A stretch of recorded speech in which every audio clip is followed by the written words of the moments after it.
Depuis plus de 30 ans, on parle de l'entrée de la Turquie dans l'Union européenne.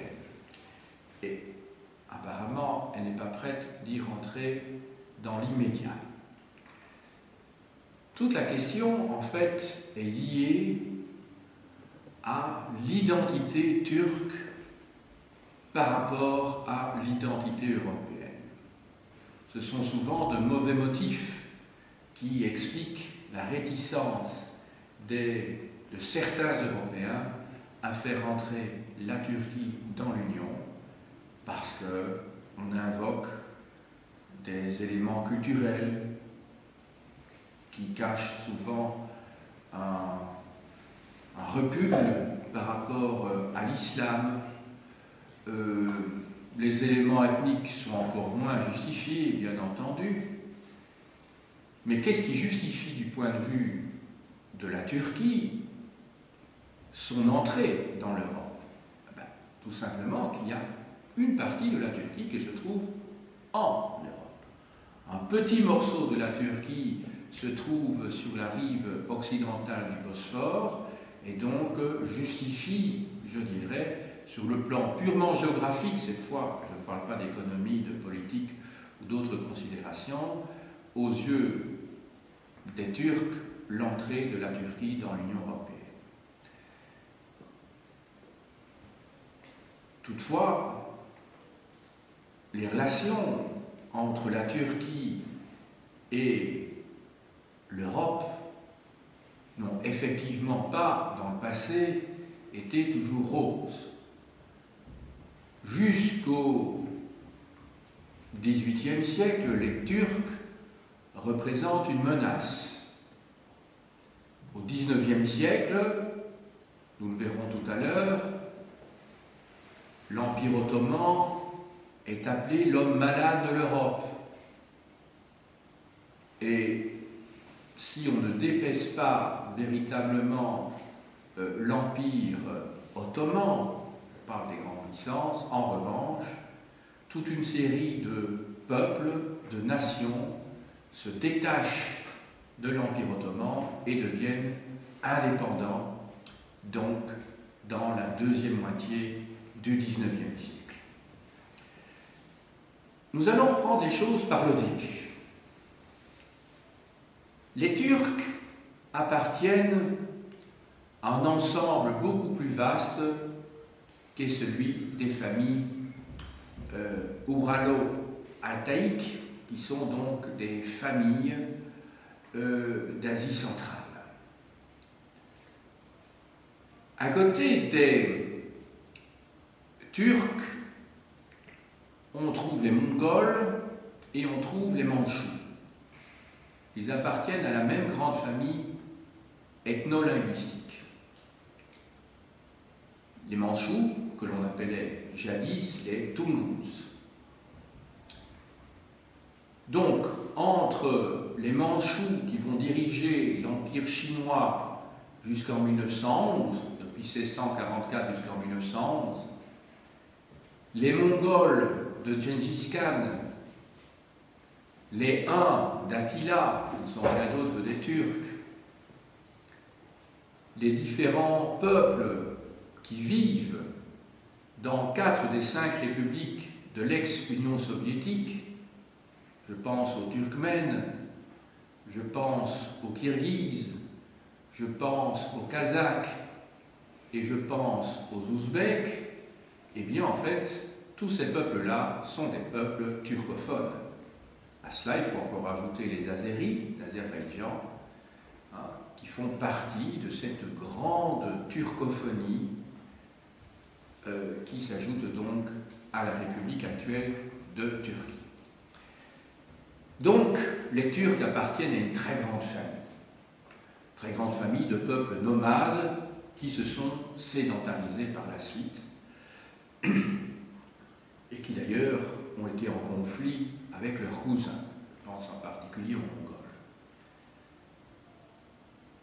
2 vagues successives de peuples turcs vont s'installer en Asie mineure. Au XIe, XIIe et XIIIe siècle, ce sont les Turcs seljoukides. Ce sont les mêmes Turcs contre lesquels les croisés vont se battre à la fin du XIe siècle et sur lesquels ils vont prendre la ville de Jérusalem, qui précédemment, peu de temps avant, était encore arabe. À partir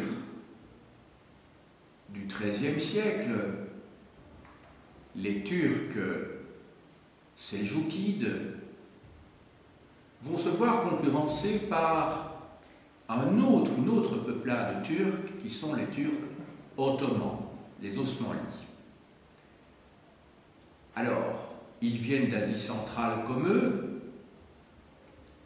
ils se sont progressivement installés en Anatolie et ils vont plus précisément occuper les territoires frontières entre le sultanat turc seljouquide et l'Empire byzantin. Car en effet, l'Empire byzantin existe toujours au XIIIe siècle.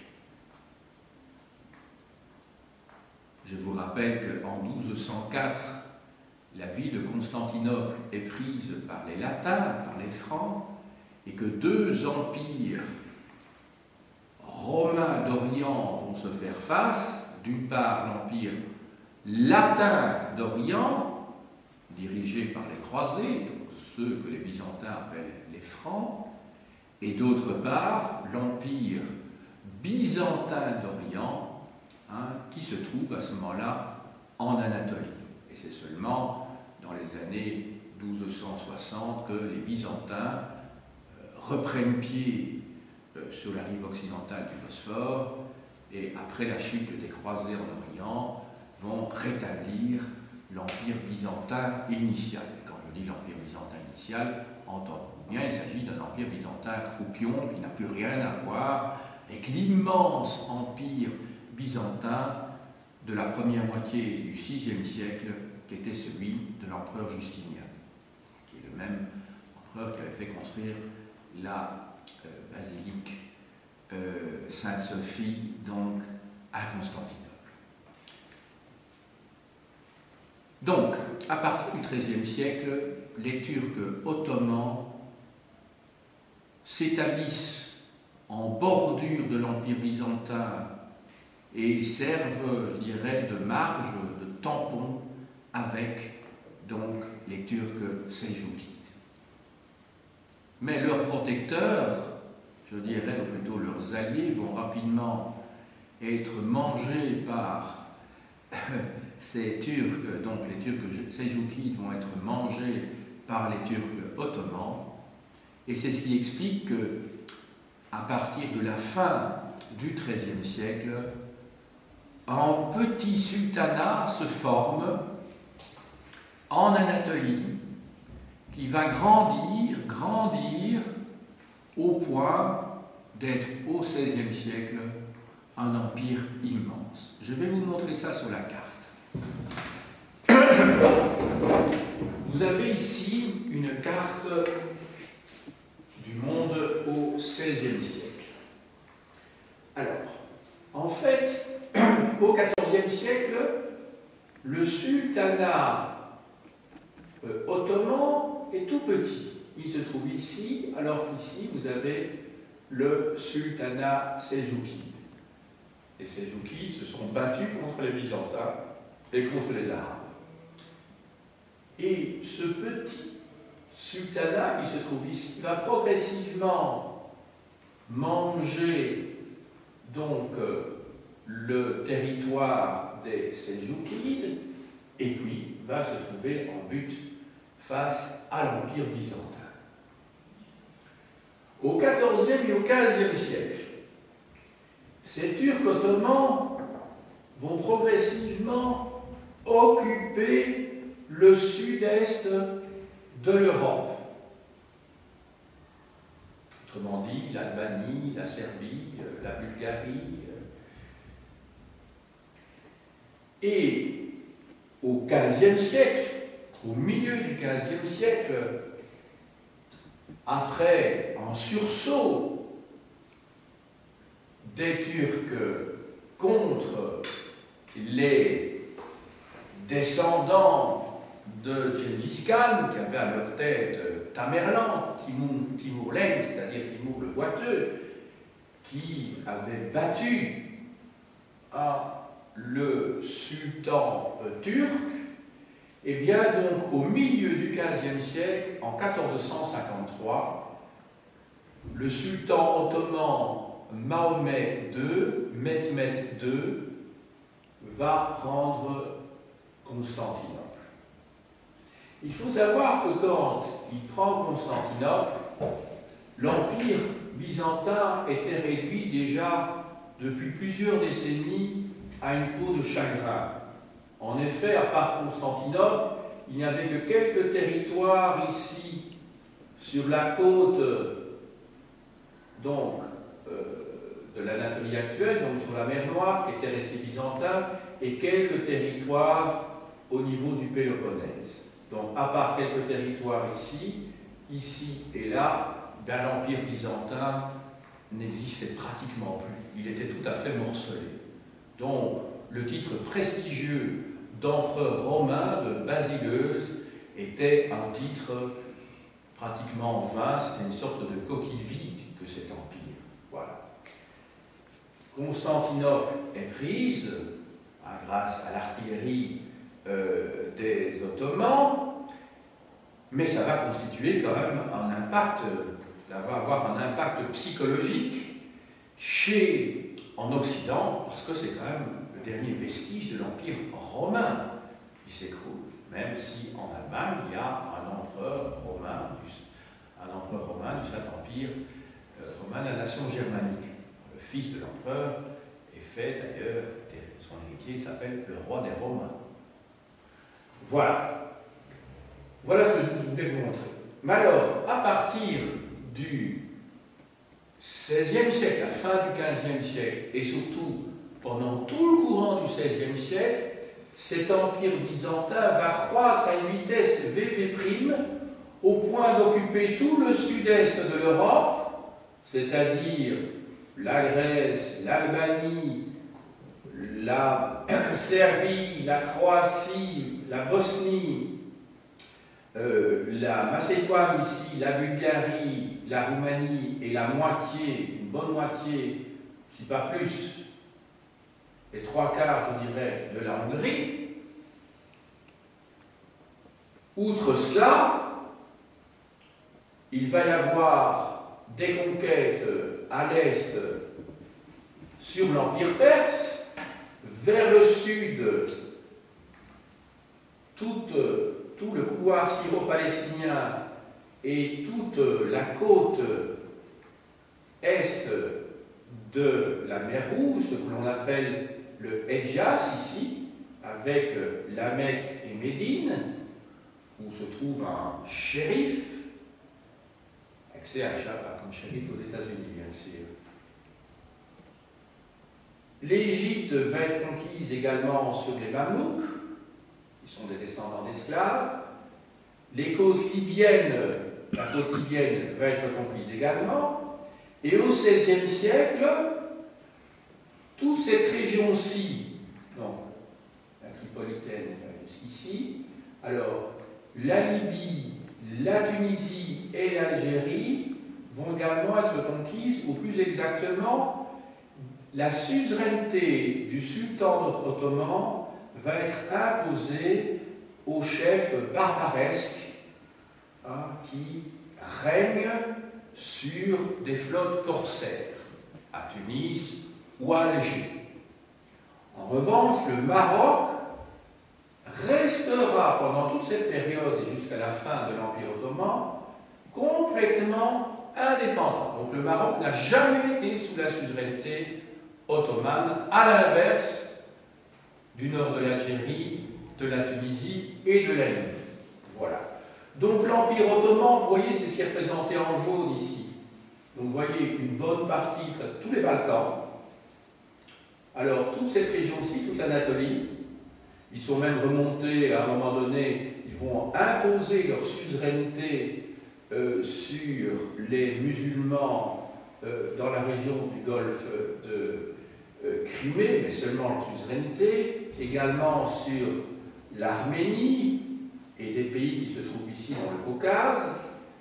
Vous avez bien retenu que l'Irak, ce qu'on appelle aussi la Mésopotamie, encore à l'époque, le couloir syro-palestinien, le Hejaz, donc c'est pas toute l'Arabie, pas toute la péninsule arabique, hein, c'est seulement la côte, l'Égypte et la côte d'Afrique du Nord. Voilà.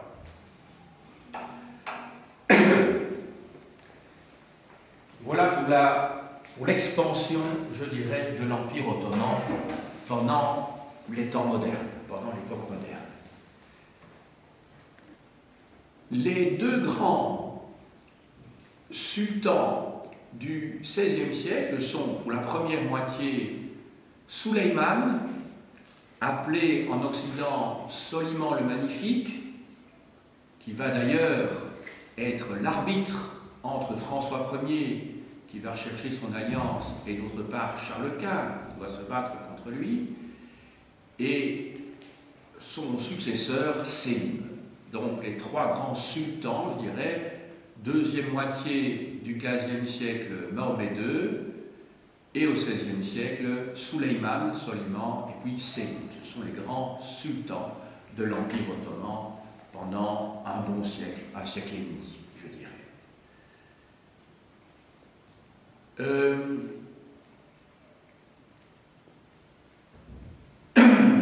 Alors, au XVIIe et au XVIIIe siècle, l'Empire ottoman a souvent été perçu comme un empire en déclin. Alors, ce qui est sûr, c'est qu'à partir de la deuxième moitié du XVIIe siècle, l'Empire ottoman va aller de défaite en défaite, au point, au XVIIIe siècle, au XIXe siècle, d'être considéré comme l'homme malade de l'Europe. Cet empire turc disparaîtra donc au lendemain de la Première Guerre mondiale, cet empire ottoman. On va voir maintenant quelles sont les institutions de cet empire ottoman. Alors, c'est un régime que l'on peut qualifier de despotique. En effet, le sultan possède la totalité des pouvoirs. Donc, contrairement à l'État moderne qui est en train de naître en Occident à la même époque, à partir du XVe siècle, XVIe, XVIIe siècle, il n'y a aucun pouvoir intermédiaire potentiel qui pourra ou qui pourrait prendre un jour le rôle de contre-pouvoir face à l'autorité du sultan.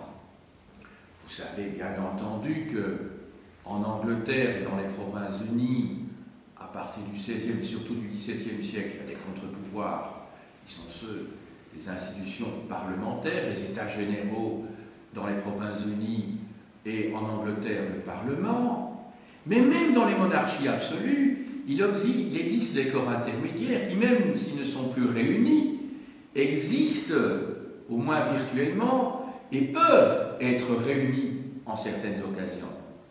Au moins les États provinciaux. Pensez au cas des Pays-Bas, des anciens Pays-Bas, c'est-à-dire nos régions au XVIIe et XVIIIe siècle, où les États provinciaux vont continuer à être réunis, parce que l'on a besoin de réunir ces assemblées locales, territoriales, pour la levée des impôts, pour les aides et subsides. En France, les États généraux ne seront plus réunis à partir de 1514, mais ils ont été réunis au XVe siècle et au XVIe siècle. Et s'ils ne sont plus réunis avant 1789, ils pouvaient l'être potentiellement. Il se fait que le XVIIe et le XVIIIe siècle, c'est l'époque de la monarchie absolue. Mais l'institution États généraux existe potentiellement. Tandis que dans l'Empire ottoman, il n'y a rien de semblable. Le sultan, en fait, possède 3 titres. Il est sultan, ça veut dire qu'il a l'autorité. Sultan est un mot turc qui veut dire autorité, rien d'autre que ça. Il est également Khan, hein, K-H-A-N, il est Khan. Ça veut dire qu'il est le chef des armées, de l'armée. Et enfin, il ne faut pas oublier que en 1258, Bagdad est prise et saccagée par les Mongols. Hein? Et que le dernier calife abbasside disparaît, c'est la fin de 5 siècles, du milieu du 8e siècle au milieu du 13e siècle, de 5 siècles de cette dynastie abbasside, et le titre de calife va être repris justement par les sultans turcs. Et donc c'est le 3e titre que possèdent les sultans turcs, à côté de celui de Khan, chef de l'armée donc, c'est celui de calife. Alors qu'est-ce que c'est qu'un calife? Alors le calife, c'est le commandeur des croyants. C'est un titre religieux, ou plus exactement politico-religieux, car il n'y a pas de distinction dans l'islam, en tout cas dans l'islam de cette époque-là, je ne parle pas de maintenant, entre la direction spirituelle et la direction politique de l'Oumma. L'Oumma, c'est la communauté des musulmans de par le monde, la communauté des croyants.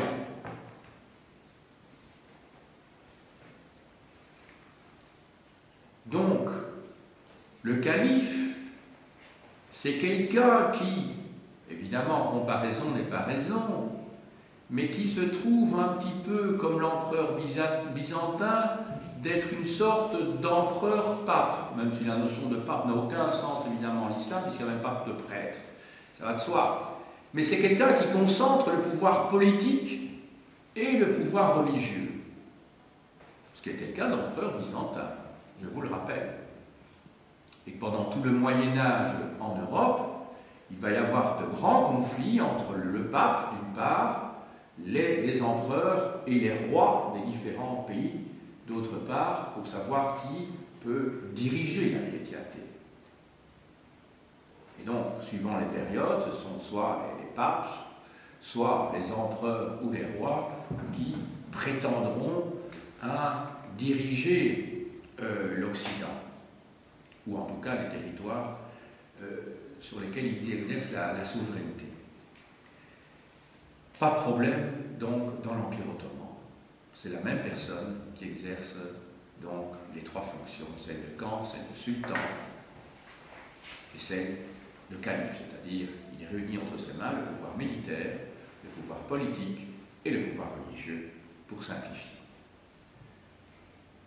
Maintenant, il faut savoir que c'est un système que l'on peut qualifier d'archaïque, parce que le sultan est tout puissant et en même temps il est très faible. Il est tout puissant parce qu'il a tout à dire, mais le sultan réside dans un palais que l'on appelle saray, ou le sérail, comme on dit en français, c'est saray en turc. Hein. Et dans ce sérail, qui commande, en fait, qui réellement parvient à mener les choses à bien, ben, c'est souvent la reine-mère, si je puis dire, ou la reine-mère, plus exactement, la sultane-mère, ou la sultane-épouse. Alors pourquoi elle peut faire la pluie et le beau temps? Parce que le harem, qui peut comprendre des centaines de concubines, et seulement quelques épouses légitimes, on peut en avoir jusqu'à 4 dans l'islam, après le Coran, eh bien, il y a une concurrence féroce entre toutes ces femmes pour avoir le titre de favorite et le titre de sultane, ou le titre de sultane. Et donc, il s'agit de pousser, d'être la plus maligne, si vous voulez, d'être la meilleure intrigante, pour séduire le sultan et essayer de lui donner un fils, un enfant mâle. Or, les femmes qui se trouvaient dans le sérail, c'étaient les plus belles femmes de l'Empire, qui étaient recherchés par, non pas des chasseurs de tête, comme on dirait maintenant pour les entreprises, mais des chasseurs d'autre chose, hein, des chasseurs de belles femmes en tout cas. Voilà. Et donc, il y a une concurrence terrible, une jalousie entre toutes ces femmes, d'autant plus que le sultan, s'il a une centaine de femmes, il peut avoir plusieurs centaines d'enfants, on est bien d'accord. Eh bien, c'est qu'il y avait une pratique dans l'Empire ottoman, c'est que lorsque le successeur du sultan était désigné par son père ou par son oncle, eh bien, dès son avènement, tous ses frères étaient tués. Ça s'est passé jusqu'au XVIIIe siècle. Donc, l'acte fondateur qui conduisait donc à l'avènement du sultan, c'était évidemment le meurtre de tous ses frères, au XVIe, XVe, XVIe, XVIIe siècle. Donc vous imaginez pour toutes ces femmes, il s'agissait de s'assurer une descendance, donc elles élevaient leur fils, et si leur fils ne devenait pas sultan, elles savaient qu'il était destiné à une mort sûre. Alors vous voyez à quelles intrigues on pouvait s'adonner dans ces rails, parce que ce n'était pas seulement le pouvoir que l'on cherchait, c'était la survie de sa progéniture. Alors, qui a-t-il comme personnage important également dans ces rails? Il y a bien entendu aussi souvent le chef des eunuques, c'est-à-dire celui qui dirige, je dirais, les esclaves chargés de veiller, j'allais dire, au cheptel, hein, au troupeau, hein, toutes ces femmes qui sont là et qui passent leur journée à intriguer ou à profiter de la vie, mais enfin qui vivent donc recluses au fond du palais.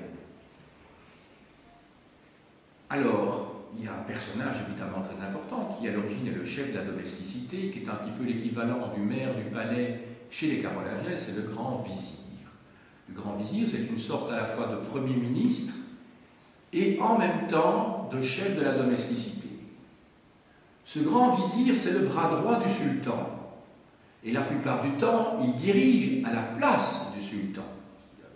Il y avait eu des rois, comme on a appelé abusivement, des rois paresseux, hein, au 7e siècle de notre ère, à l'époque des Mérovingiens, il y avait des sultans aussi, qui n'étaient pas spécialement portés sur le pouvoir, avant les grands sultans dont je vous ai parlé, la deuxième moitié du 15e siècle et du 16e siècle, qui eux sont des grands législateurs, des grands guerriers, des grands administrateurs. Eh bien, vous avez donc des sultans qui ne sont peut-être pas portés spécialement sur les affaires publiques et qui délèguent donc à leur grand vizir le soin d'administrer au quotidien donc le palais. Alors au palais, il y a une extrême centralisation. Il y a un organe unique au palais qui décide de tout, qui s'appelle le Diwan, D-I-W-A-N, qui a donné en français le mot divan. Hein, le Diwan, ça veut dire en fait le grand conseil, si vous voulez. Ça veut dire le grand conseil. Alors en français, ça a donné le mot divan, hein, parce qu'effectivement, quand on pense aux Turcs, on pense à des sofas, enfin des gens étalés sur des divans, justement. Mais divan ne veut rien dire à l'origine, rien d'autre, ce n'est pas un canapé, un divan. Hein, divan veut dire, diwan, ça veut dire bureau, tout simplement, c'est-à-dire bureau, le bureau. Même si le contenu des activités de ce diwan, je vous ai dit d'être un grand conseil. C'est un petit peu l'équivalent de la Curia, d'Ukis, Comitis ou Redis, dont j'ai pu vous parler dans les cours sur le Moyen-Âge, quand on a parlé de ces conseils entourant les féodaux ou le roi, pendant l'époque féodale.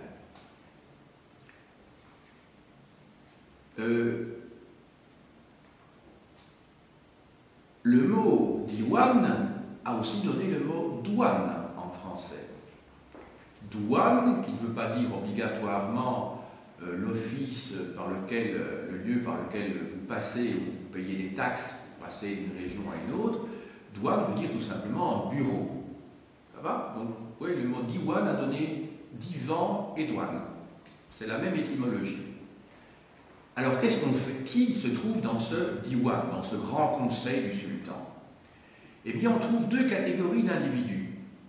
On trouve d'une part les grands chefs de l'armée terrestre, mais aussi les amiraux, parce qu'à partir d'un certain moment, au XVIe siècle, quand il faudra batailler, en particulier lors de la fameuse bataille de Lépante de 1571 contre les chrétiens, il y a eu bien d'autres batailles, hein, il faudra évidemment pouvoir diriger des navires, hein, à ce moment-là, dans le bassin oriental de la Méditerranée, principalement. Mais à côté de ces grands chefs de l'armée, vous avez également ceux que j'appellerais, pour faire simple, des ministres, qui portent des titres divers et qui ont en charge une administration, soit des finances, soit de la justice, soit de l'intérieur, soit des affaires étrangères. Ça va? Donc ce sont les grandes administrations que l'on trouve ailleurs, même si les personnages ne portent pas le titre, nous dirions, de ministre, ils portent des titres différents. Enfin, pratiquement, ce sont des ministres.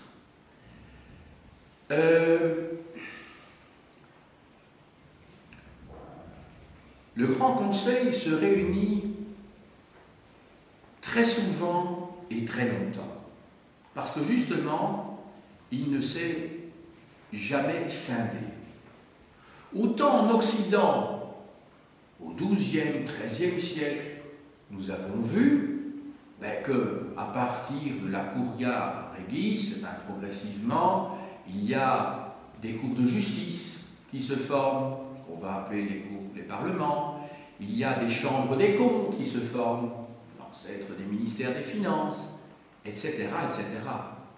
Donc il y a des administrations qui naissent à partir de ces curiailles, hein, et qui sont donc des excroissances qui vont mener leur vie propre. Tandis que le Diwan a toujours été une organisation unique, formant un tout, monolithique.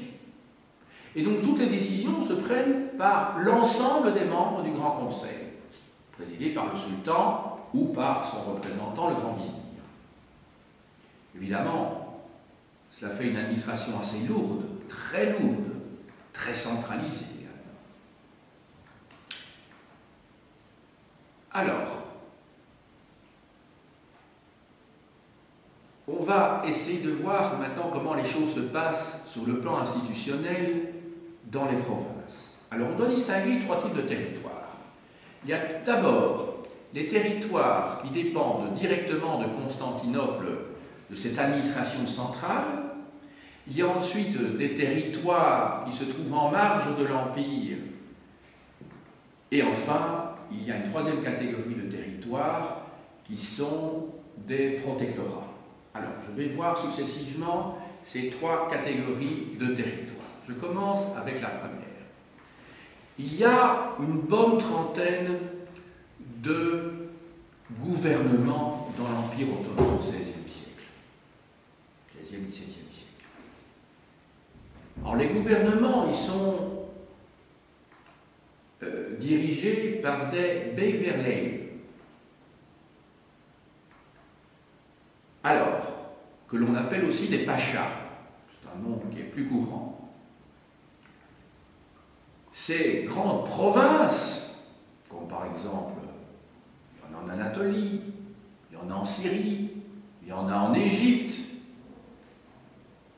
eh bien tous ces territoires, ou dans les Balkans, par exemple en Roumélie, en gros la Bulgarie, eh bien tous ces territoires sont eux-mêmes divisés en districts plus petits, que l'on appelle des sanjaks, S-A-N-D-J-A-K, des sanjaks, qui eux sont dirigés par des B-E-Y-S au pluriel. Et enfin, ces sanjaks sont eux-mêmes divisés dans ce que nous pourrions appeler des cantons, si les autres on les appelle des arrondissements, pour faire simple. Hein? dans des territoires, sont subdivisés dans des territoires qui sont dirigés par des cadis. Hein, C-A ou K-A-D-I, S au pluriel. On peut appeler aussi des juges. Alors, quelle est la fonction, en fait, de tous ces administrateurs qui sont des délégués ou des subdélégués de l'empereur d'Istanbul, c'est-à-dire du sultan? Alors, leur fonction est double. D'abord, maintenir l'ordre. Ils ont d'abord une fonction militaire. Donc, quand vous êtes gouverneur ou délégué ou subdélégué d'un pacha, vous êtes responsable des forces armées et d'appeler les forces armées si le sultan souhaite faire la guerre. Ensuite, ils ont une deuxième fonction qui essaie de récolter les impôts, les taxes. Et vous devez vous dire que toute l'administration de l'Empire ottoman se réduit à ces deux fonctions. Maintenir l'ordre, l'armée, et d'autre part percevoir les impôts. Donc vous voyez que ces fonctions, la fonction de l'État ottoman, est assez réduite puisqu'elle se limite à deux activités. Alors maintenant, comment cela se passe-t-il concrètement? Il n'y a pas l'équivalent de ce que nous appellerions la féodalité. En effet, le système mis en place par les sultans ottomans ressemble à la féodalité, mais il ne s'agit pas à proprement parler d'une féodalité. L'élément de base de ce système de dons et de contre-dons, de subordination dans l'Empire ottoman, c'est ce qu'on appelle le timar, T-I, accent circonflexe, M-A-R, le timar. Et le titulaire d'un timar s'appelle un timariote. Un timariote. Alors, le timar, ce n'est pas un fief, ou en tout cas, ça ne ressemble pas à ce que à plus de 90 voire 95% en Europe occidentale, on appelle un fief. Vous savez qu'un fief pouvait prendre parfois une forme différente d'une terre qui était concédée. Mais c'était assez rare, ça pouvait être une somme d'argent éventuellement, ou des revenus qui étaient accordés à un vassal. Mais ici, le timar, ce n'est pas une terre, ce sont les revenus attachés à une terre. Il y a une grande différence entre les deux. Autrement dit, quand vous êtes timariote, que vous soyez pacha, bey ou cadi, vous recevez, quand vous entrez en charge, un timar, c'est-à-dire les revenus qui sont liés au territoire que vous êtes chargé d'administrer. Toujours avec cette double optique, première activité, les forces armées, maintenir l'ordre, et d'autre part, percevoir l'impôt. À côté de ça, ces administrateurs peuvent disposer de terres très importantes qu'ils possèdent en pleine propriété, bien entendu, et qui leur apportent des revenus. Et alors là, ils perçoivent ces revenus, je dirais, en tant que chef d'une entreprise agricole, vous voyez ce que je veux dire? On pourrait même dire en tant que seigneur même, il n'y a pas d'inconvénient. Tandis que dans le cas du timar, ils ne possèdent pas la propriété de la terre, ils n'en ont que l'usufruit, ce qui est tout à fait différent. Vous comprenez bien que l'empereur, lui, ne veut pas s'aliéner les terres, et donc on assiste à un phénomène qui est tout à fait différent de la féodalité telle qu'elle va se développer déjà depuis l'époque carolingienne, où finalement les comtes de l'époque mérovingienne et du début de l'époque carolingienne étaient des hauts fonctionnaires qui progressivement vont devenir des personnes privées qui vont être dans les faits pratiquement propriétaires de leurs terres.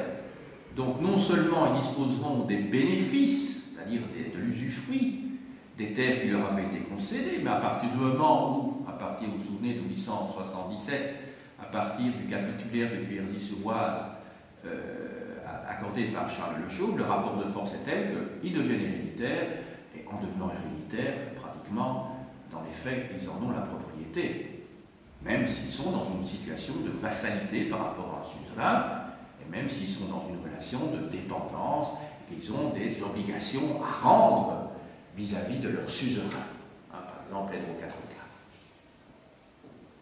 Vous voyez bien la différence qui peut exister entre la féodalité occidentale du Moyen-Âge et ce qui ressemble à une féodalité, mais qui n'est pas tout à fait une féodalité, dans le cas du système du timar. Alors pour les paysans, eux, travaillent sur des terres qui ne leur appartiennent pas, dont ils disposent de l'usufruit, mais terres sur lesquelles reposent, si je puis dire, des taxes et des redevances importantes. Tellement importantes qu'elles appauvrissent parfois les paysans au point, c'est surtout le cas au XVIIe ou au XVIIIe siècle, qu'ils doivent vendre leurs terres et donc se trouver dans une situation d'ouvriers agricoles, je dirais, par rapport aux timariotes. D'ailleurs, ce qui ne les empêche pas d'ailleurs de pouvoir avoir des terres qu'ils possèdent alors là en nue propriété, à côté de ces petites terres sur lesquelles, des petits lopins de terre sur lesquels ils travaillent. Ils peuvent posséder, par ailleurs, la terre ne leur appartient jamais en tant que telle. C'est pour ça que j'ai dit terre, j'ai exagéré dans le deuxième cas. La terre ne leur appartient pas, mais en revanche, leur appartiennent en totalité, en tant que propriétaires, cette fois-ci, non plus en tant que possesseurs, plus fruitiers, leur appartiennent, ils peuvent posséder une maison. Je dis bien, oui, posséder une maison, ils peuvent posséder même des animaux, ça sans problème. Mais la terre en tant que telle ne leur appartient pas.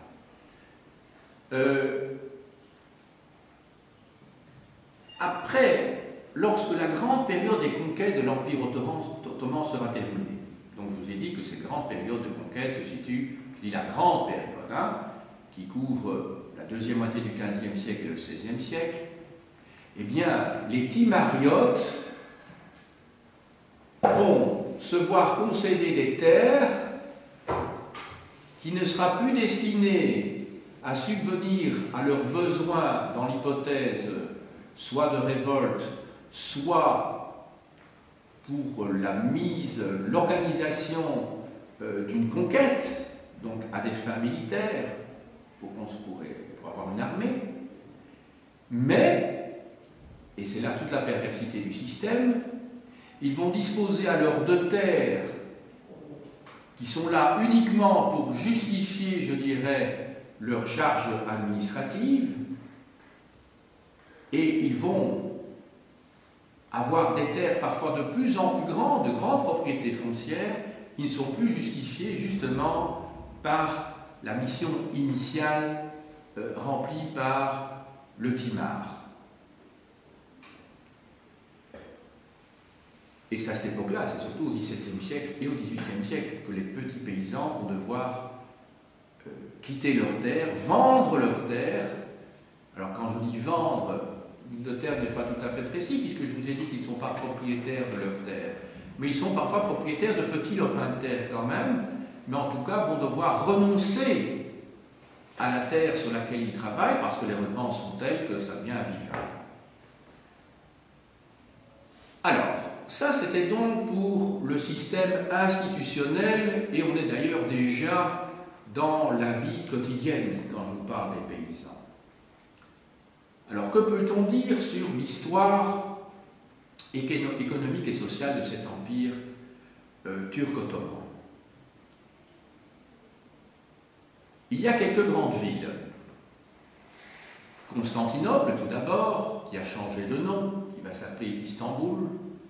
Mais Istanbul, tenez-vous bien, est une déformation de mots grecs. Istanbul, ça vient de 3 mots grecs qui sont eis, ten, Pauline. Donc Eisten Pauline, c'est devenu Istanbul. Eisten Pauline, ça veut dire vers la ville en grec. De la même manière que Constantinople voulait dire la ville de Constantin. Beaucoup de villes d'ailleurs de l'époque byzantine vont garder leur nom tout en étant déformées par la langue turque, c'est-à-dire Trébizon devient Trabzon, qui existe toujours à l'heure actuelle, hein, sur la côte de la mer Noire, au nord de l'Anatolie.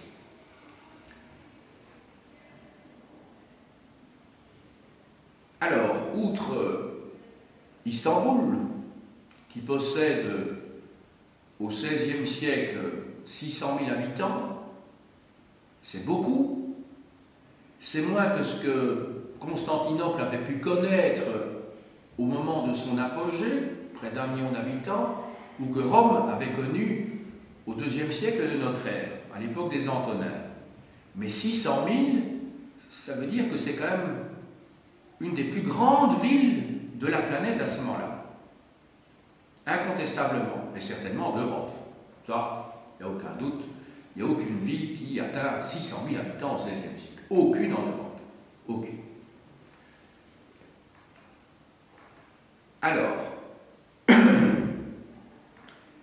outre Istanbul, vous avez également Alep et Damas en Syrie, et vous avez Le Caire en Égypte.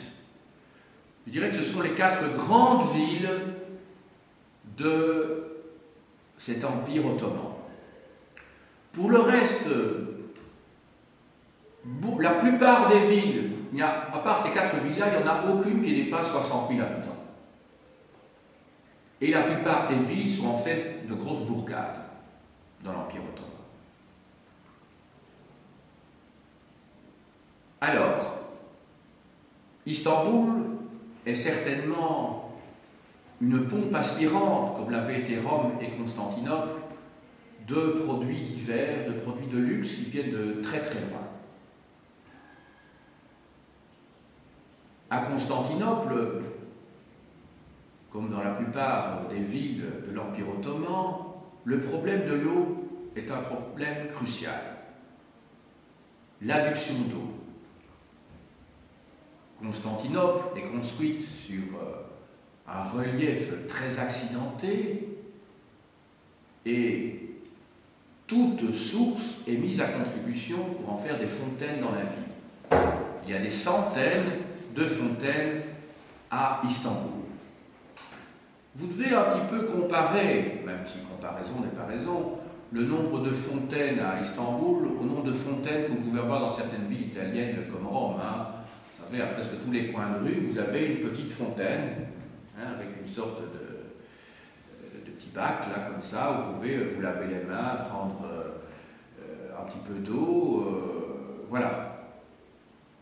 Donc c'est quelque chose qui est très très fréquent. Et on comprend l'eau dans des pays chauds, combien c'est indispensable. Surtout avoir de l'eau fraîche, bien entendu, hein, pas de l'eau stagnante, qui pollue et qui est à l'origine de toutes les maladies liées au paludisme, entre autres choses. Alors, il faut distinguer 2 types de villes, au fond, dans l'Empire ottoman. Je dirais que dans les Balkans, en Anatolie, vous avez un modèle que l'on peut appeler la ville ottomane. Tandis qu'au sud de l'Anatolie, c'est-à-dire en Syrie, dans le couloir syro-palestinien, en Mésopotamie, donc en Irak, c'est le terme arabe déjà à l'époque, on parle déjà d'Irak, en Égypte, ce sont des villes arabes. Il faut bien distinguer les villes turques des villes arabes. Les villes arabes, ce sont des villes où il y a beaucoup de petites rues enchevêtrées, très étroites, alors que dans les villes arabes, alors que dans les villes turques, c'est-à-dire la partie plutôt septentrionale de l'Empire. Là, ce sont des villes plus aérées où il y a des jardins. Il faut déjà distinguer ces différences entre les deux. Alors, dans les villes de l'Empire ottoman, on trouve trois types de marchés. Il y a tout d'abord le marché où l'on vend les produits de luxe, les matières précieuses, c'est ce qu'on appelle le bazar. Il y a ensuite le marché où l'on vend en gros, donc on trouve les grossistes, c'est ce qu'on appelle un caravansérail. Alors caravansérail, ça vient de deux mots turcs. Sérail, ça vient de saray, qui veut dire le palais, littéralement, la maison. Et caravane, vous savez ce que c'est qu'une caravane de chameaux. Donc autrement dit, on y fait du commerce en gros, et on y trouve également des entrepôts. Si vous allez à Bruxelles, dans le nord de Bruxelles, du côté du côté de la place de l'Isère, quand vous retournez vers l'église Sainte-Catherine, il y a toute une série d'entrepôts comme ça, de Pakistanais, de Turcs ou Marocains qui sont là.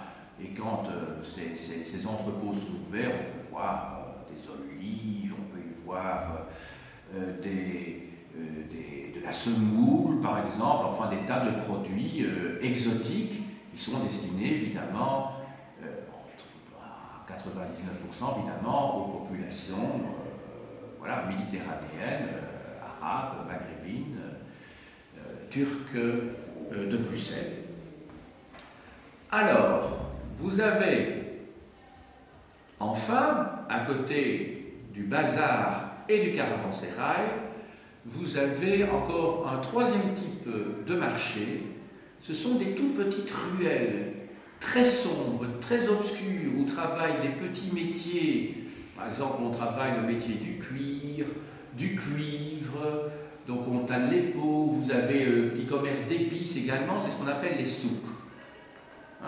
Donc distinguez bien, le bazar, je dirais, ce sont les produits de luxe.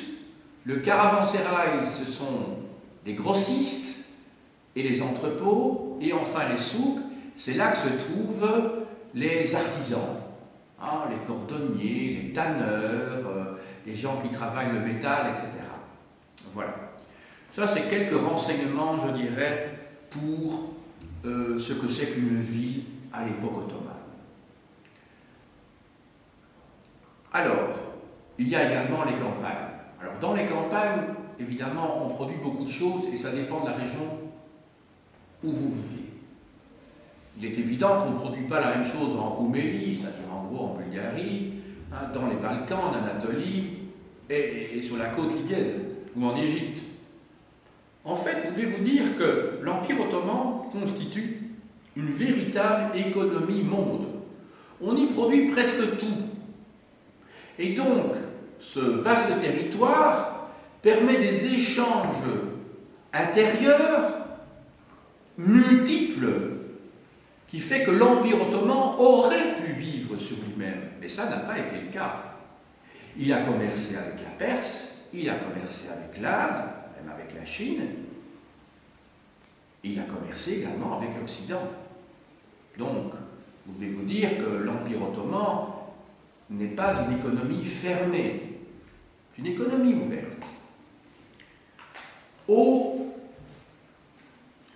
L'apogée, je dirais, de l'Empire ottoman, et j'ai déjà peut-être eu l'occasion de vous le dire, c'est le XVIe siècle.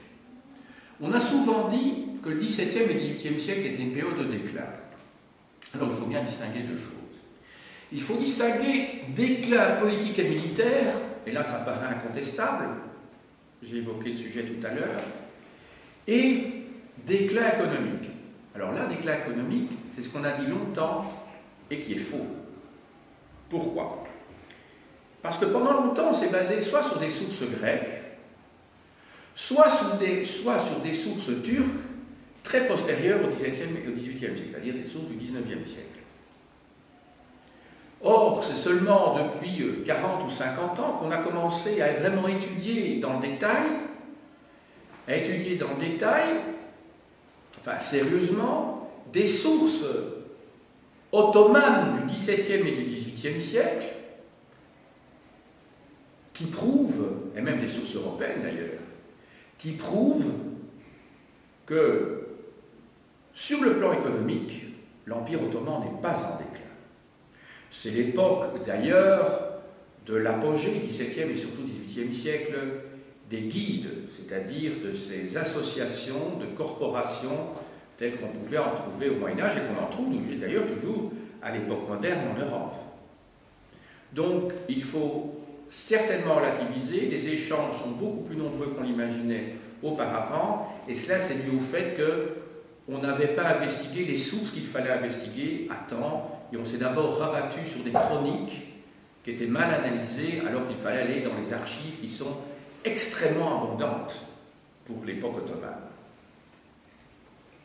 Même chose sous le plan démographique, on connaît très bien l'évolution démographique grâce à des recensements pour les impôts qui sont faits dans le détail au XVe et au XVIe siècle, et de nouveau à partir de 1831, puisque l'Empire ottoman dure, je vous le rappelle, jusqu'au début du XXe siècle, alors que pour le XVIIe et XVIIIe siècle, on a très peu d'informations, on a très peu de recensements facilement utilisés. Alors, autre preuve que la vie économique au XVIIe et au XVIIIe siècle continue à se développer, en tout cas n'est pas en déclin, c'est que des cultures nouvelles vont être expérimentées et vont être d'ailleurs utilisées à très grande échelle. Ce sont des produits qui viennent d'Amérique. Le maïs, par exemple, le café, le tabac. Et donc vous voyez que les grandes découvertes n'ont pas seulement servi à l'Europe, mais que les cultures, les plantes de là-bas ont pu être acclimatées évidemment dans des climats qui le permettaient. C'est bien que l'Empire ottoman, c'est pas la Belgique et c'est pas l'Angleterre. Donc là, on pouvait cultiver du tabac, du coton également, du maïs, du café, sans problème dans ces régions-là. Voilà. Alors peut-être un petit mot aussi sur les mines, parce que je vous ai parlé peut-être très rapidement en parlant des artisans de la métallurgie. Alors les mines, en fait, comme tout le sol appartient enfin, une grande partie du sol appartient donc à l'empereur, eh bien les mines sont concédées pour ce qu'on appellerait des baux amphithéotiques, c'est-à-dire des baux de très longue durée, à des personnes privées qui sont toutefois contrôlées par le pouvoir. Alors, différents types de métaux sont travaillés donc dans l'Empire ottoman. Voilà, alors il me reste maintenant à vous parler rapidement du XIXe siècle. Ça sort un petit peu de notre période qui était celle envisagée au début, mais comme je n'aurai pas l'occasion de vous parler de l'Empire ottoman au XIXe siècle, autant le faire maintenant. Eh bien, depuis le XVIIIe siècle, l'Empire ottoman a dû accepter le fait qu'il n'était plus l'empire du grand turc. Vous savez que être fort comme un turc, c'est une expression qui remonte au XVIe et au XVIIe siècle. Ça se dit encore maintenant, être fort comme un turc. Ça remonte à l'époque où les Turcs ottomans faisaient la loi. Il ne faut pas oublier que dans les années 1680, les Turcs ont encore assiégé Vienne. Ils n'ont pas réussi à prendre la ville. Pourquoi? Parce que le roi Jean II Sobieski, le roi de Pologne, est venu libérer la ville de Vienne. Mais c'est l'époque quand même, c'est une petite anecdote qui me vient à l'esprit maintenant, c'est l'époque où on va commencer, voilà exactement, on va commencer à fabriquer des croissants. C'est lors du siège de Vienne, qui date de 1683 ou 84, je crois, je ne me souviens plus de la date, 1684, que justement on va commencer à fabriquer ces viennoiseries, hein, vous savez, qui sont hyper caloriques. Hein, vous savez, ce sont toutes ces petites gâteries. Ça date de cette époque-là et que l'on va effectivement fabriquer des croissants. Le croissant est alors le symbole de l'islam, hein, je ne vous apprends rien. Voilà. Donc le croissant de lune, avec le calendrier musulman, est un calendrier lunaire, hein, de 29 ou de 30 jours. Voilà. Ce qui explique que les années musulmanes sont plus courtes, hein, de 13 ou 14 jours, que les années du calendrier grégorien. Notre calendrier. Alors, le 19e siècle, comme je vous ai dit, poursuit la politique du 18e siècle, c'est-à-dire on accepte que finalement on n'est plus en situation agressive. On va donc chercher des renseignements dans les cours européennes. Au début je crois que c'est au début du 18e siècle, que des ambassadeurs ont été envoyés un peu partout par la Sublime Porte, c'est-à-dire par le sultan, hein, à Venise, à Vienne, à Londres, à Paris, pour essayer de savoir ce qui faisait le succès et la croissance de ces États européens. Un petit peu comme Pierre le Grand va le faire aussi, hein. Souvenez-vous qu'à la fin du XVIIe siècle, il va à Paris, il va à Amsterdam, il va à Anvers, pour essayer comment dirais-je, dans une sorte de voyage d'études technologiques, hein, pour essayer de capter le maximum de renseignements et de se faire des tas de relations qui vont lui permettre, entre autres, de construire Saint-Pétersbourg en 1703. Hein. De nombreux artisans et ingénieurs vont venir en Russie à ce moment-là, comme à l'époque de Catherine II, dans la deuxième moitié du XVIIIe siècle d'ailleurs. Hein. Eh bien, les Turcs font la même chose. Et au XIXe siècle, ils vont essayer de se construire une armée à l'européenne. Ils se rendent compte que c'est plus possible de se battre comme on se battait au XVIe ou au XVIIe siècle. Et donc, progressivement, ils se sentiront peut-être de plus en plus européens. Entendons-nous bien, quand je dis européens, ils restent musulmans, bien sûr, mais ils vont être progressivement européanisés et ils n'auront pas tellement le choix.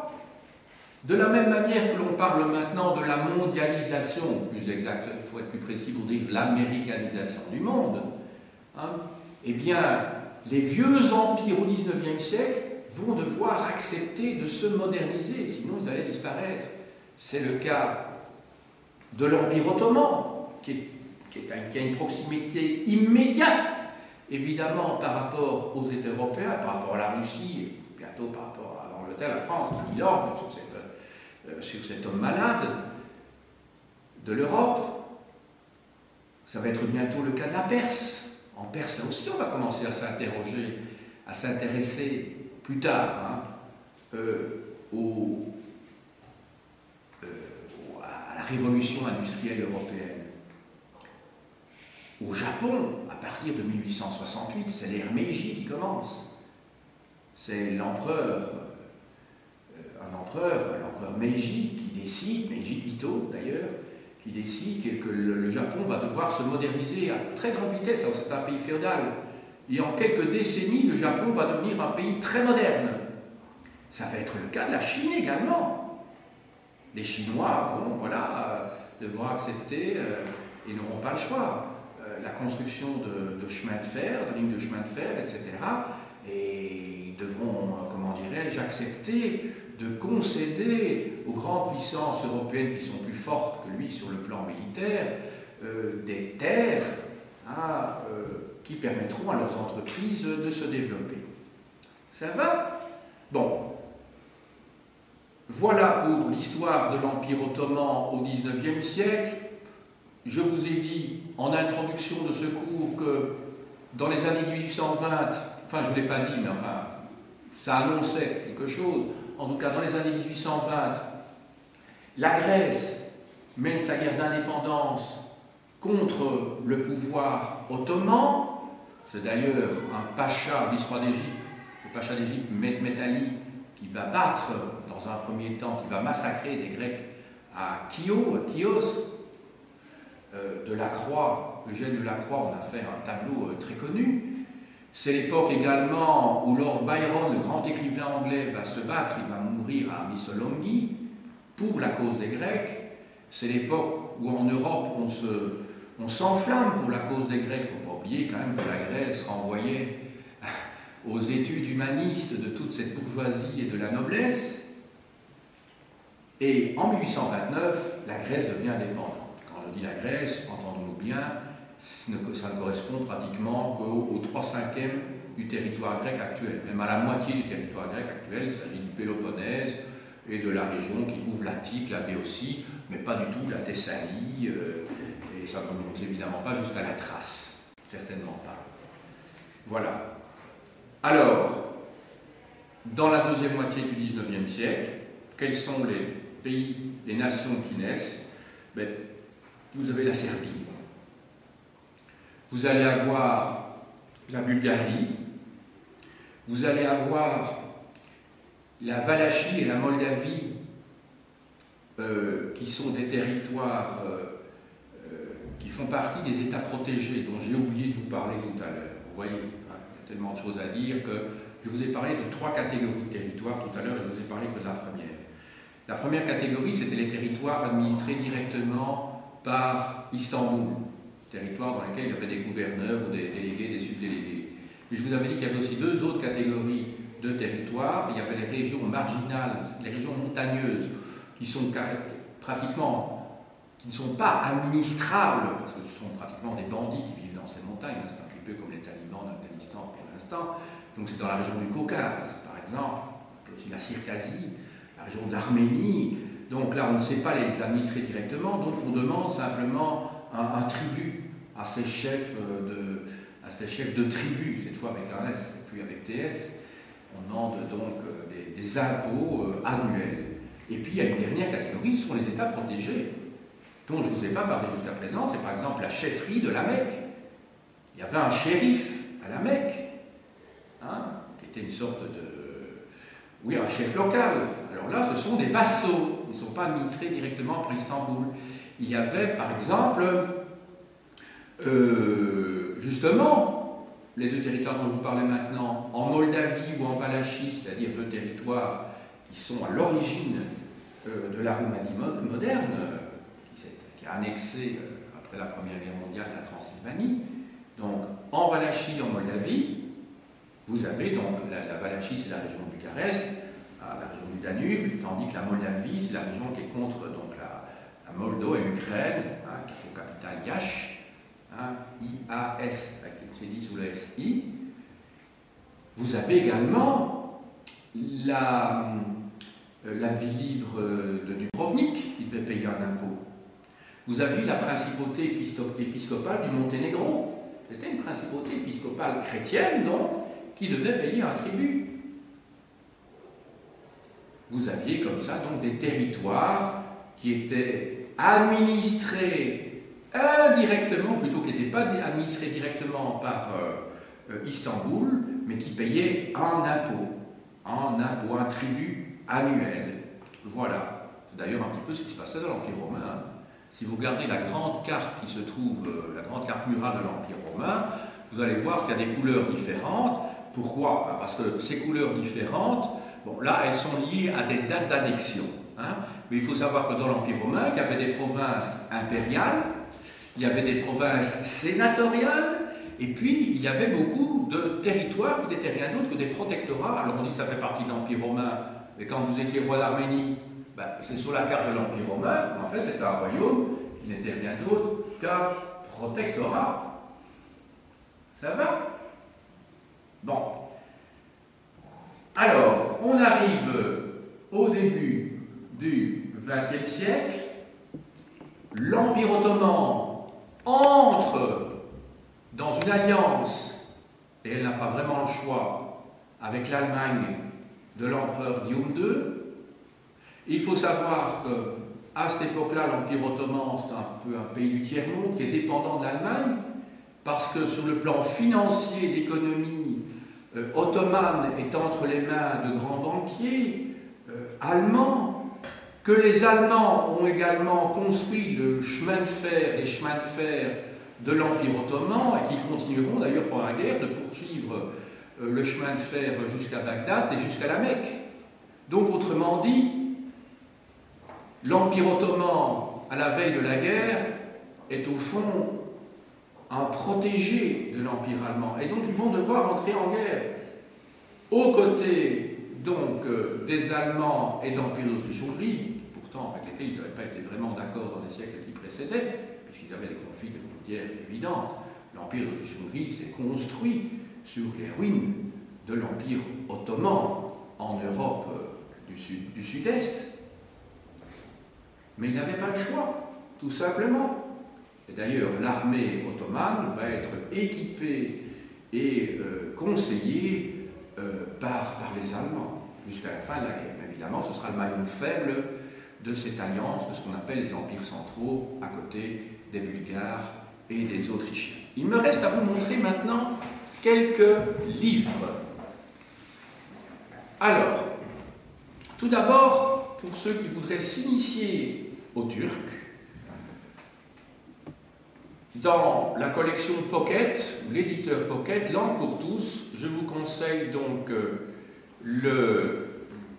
la cassette qui a été publiée avec un petit livre, je crois que c'est en 40 leçons, quelque chose comme ça, et vous pouvez vous débrouiller. Alors, le turc a l'avantage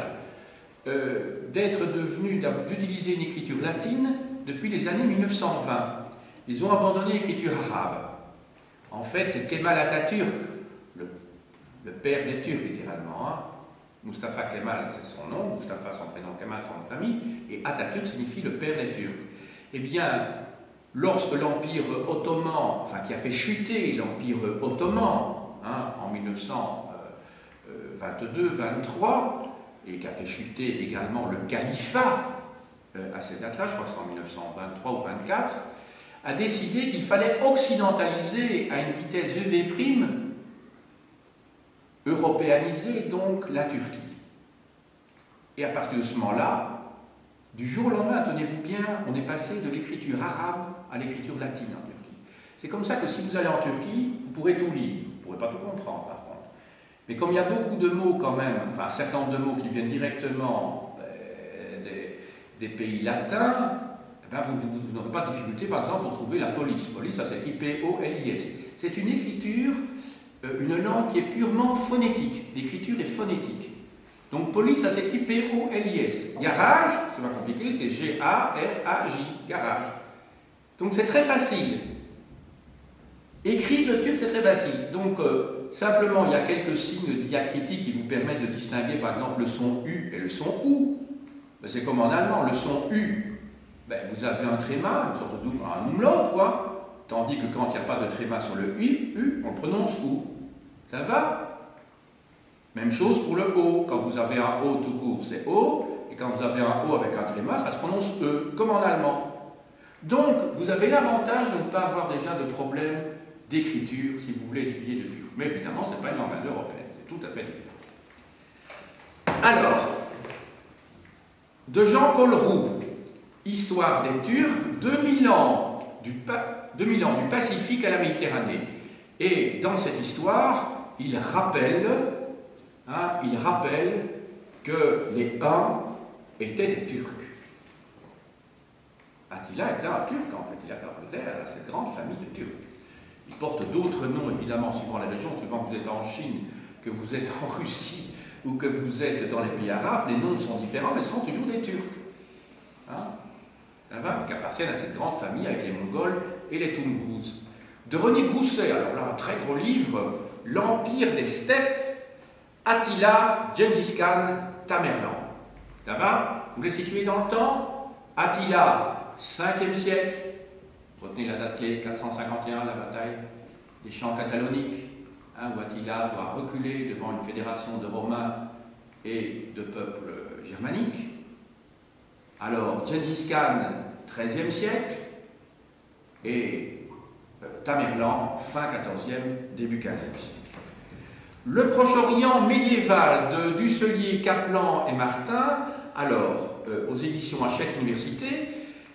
Alors, la démarche entreprise par ces auteurs est très intéressante puisque, pour une fois, il n'y a pas un chapitre pour l'islam, je dirais, enfin un livre sur l'islam, un livre sur les Ottomans, un livre sur l'Empire byzantin ou sur les croisades. Non, c'est une région qui en tant que telle est considérée et vue par 3 spécialistes qui ont pour spécialité les Turcs, les Arabes ou les Byzantins. Mais c'est rassemblé dans un seul livre. Alors, de Frédéric Hitzel, l'Empire ottoman, 15e-18e siècle, dans la collection Guy de Belles Lettres. Alors là, c'est un ouvrage que je vous recommande vivement. Il est très pédagogique. Très pédagogique. Alors, de Dimitri Kitsikis, l'Empire ottoman en que sais-je. L'Empire ottoman en que sais-je. Alors, la thèse qui est développée dans ce livre, si mes souvenirs sont bons, parce qu'il y a longtemps que je l'ai lu, c'est que, contrairement à ce qu'on pourrait penser, le sud-est de l'Europe n'a pas été turquicisé à l'époque moderne, c'est plutôt l'inverse qui s'est produit. C'est pendant que les Ottomans occupaient le sud-est de l'Europe, ce qui s'est passé, c'est la balkanisation de l'Anatolie. Donc il faut voir ça dans l'autre sens peut-être. D'ailleurs, à la tête de l'Empire ottoman, on trouvait beaucoup de chrétiens, des Grecs en particulier, qui avaient dû se convertir à l'islam, on est bien d'accord. Mais quand on pense aux fameux janissaires, les janissaires c'était l'armée d'élite, le corps d'élite des sultans, c'est un petit peu comme la garde prétorienne pour les empereurs romains. Et je dirais, même si comparaison n'est pas raison, c'est un petit peu comme les SS chez Hitler, c'est-à-dire les troupes d'élite. Ça va? Eh bien, les janissaires, c'était en fait des enfants chrétiens qui étaient pris à leur famille, à leur plus jeune âge, et qui étaient élevés dans des casernes un petit peu comme les Spartiates à Istanbul ou dans des casernes différentes, et qui se retrouvaient au plus haut poste de l'armée. Ça va? Parmi les vizirs, il y avait des tas de gens qui n'étaient pas du tout des Turcs. Donc c'est intéressant de noter tout ça. Ça va? D'ailleurs, le mot janissaire, certains prétendent que l'étymologie du mot janissaire viendrait du mot Janua. Et Janua, en latin, ça veut dire la porte, puisque c'est ceux qui étaient chargés de garder la porte du sérail à l'origine. C'était ceux qui c'était la garnison, si vous voulez, du palais. Hein? Le palais, jusqu'au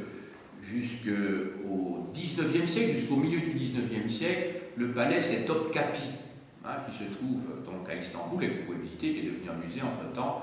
Et puis, au milieu du XIXe siècle, l'empereur a décidé de déménager. Alors, un numéro de la collection L'Histoire. Alors, j'essaie de voir s'il y a... Voilà, alors c'est les collections d'histoire numéro 45, les Turcs de la splendeur ottomane au défi de l'Europe.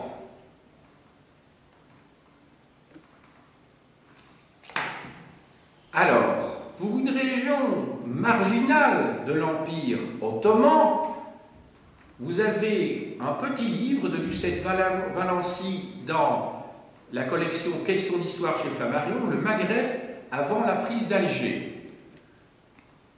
Alors, je vous ai dit qu'il ne s'agissait plus que d'une suzeraineté théorique des Turcs ottomans sur la Tunisie, l'Algérie à ce moment-là, mais c'était quand même officiellement une partie encore de cet empire ottoman. Ça va? Alors, dans ce livre, vous avez une vision presque anthropologique, donc intéressante, sociologique, du Maghreb avant la prise d'Alger, qui, je vous le rappelle, se situe au mois de juillet 1830. C'est Charles X qui, peu de temps avant d'être détrôné, quelques jours ou quelques semaines avant d'être détrôné, qui a pris, plus exactement, son armée qui a pris Alger.